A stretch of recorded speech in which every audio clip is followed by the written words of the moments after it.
Did you know that credit lenders often utilize alternative data sources to assess creditworthiness? Beyond traditional credit reports, which you're probably familiar with, credit bureaus from major bureaus play a significant role in determining credit scores. However, lenders are increasingly turning to unconventional data points to gain a more comprehensive view of a borrower's financial behavior and repayment capabilities. We've assisted hundreds of people in achieving a credit score of 700 or above, and I want to help you do the same. If you've ever wondered how lenders evaluate creditworthiness and how to make yourself more appealing to them, stay tuned, because that's precisely what we're discussing today. To better understand how credit works, let's reverse engineer the lender's process. Keep in mind that specific details may vary among lenders, but there are fundamental steps and key components involved in most credit lending operations. You might be thinking, all you need for loan approval and good credit cards is a good credit score, right? Well, while that's partially true, lending is more nuanced than that. Understanding the specific components of a lender's process can put you in the best possible position for approval before you even apply. So, what are these key components? When you apply for credit, the lender gathers essential information to assess your creditworthiness. This information includes personal details, financial history, employment status, income, and existing debt obligations. They may also use third-party data collectors and analytics firms to analyze data from various sources. Next, credit lenders review your credit reports, which play a crucial role in their decision-making process. These reports come from credit bureaus like the Major Three and contain detailed information about your credit history, including payment history, outstanding debts, credit utilization, and any previous loan delinquencies or defaults.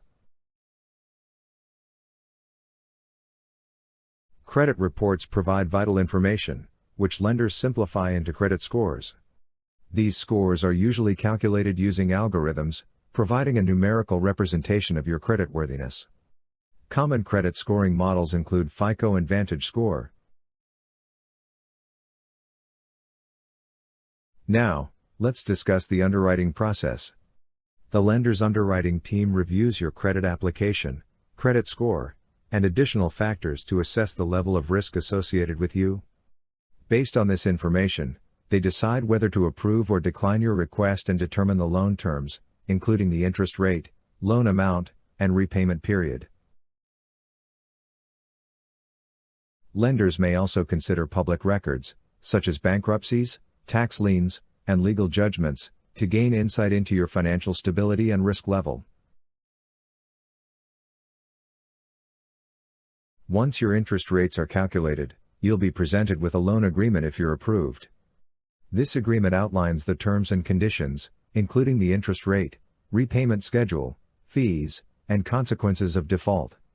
After accepting the agreement, the lender disperses the funds, either as a lump sum or through a specified method like a credit card or installment loan. You become responsible for making regular payments according to the agreed-upon terms, usually involving monthly installments. Lenders continue to monitor your credit behavior even after you receive the loan to identify any potential risks and take appropriate actions in case of financial distress. Now, what happens if you miss a payment? Lenders engage in collection efforts to recover the outstanding debt. This can involve contacting you, negotiating payment arrangements, or using third-party services. Timely payments positively impact your credit history, while delinquencies or defaults have adverse effects on your credit score. In some cases, lenders may package and sell loans to other financial institutions or investors in the secondary market through securitization. If this happens, the acquiring entity does not have a contract with you, and you have no obligation to them. It's crucial to note that credit lending is regulated by various laws that may differ from state to state and jurisdiction to jurisdiction. Different types of credit products, such as personal loans, mortgages, and credit cards, may have variations in the underwriting process and risk assessment methodologies.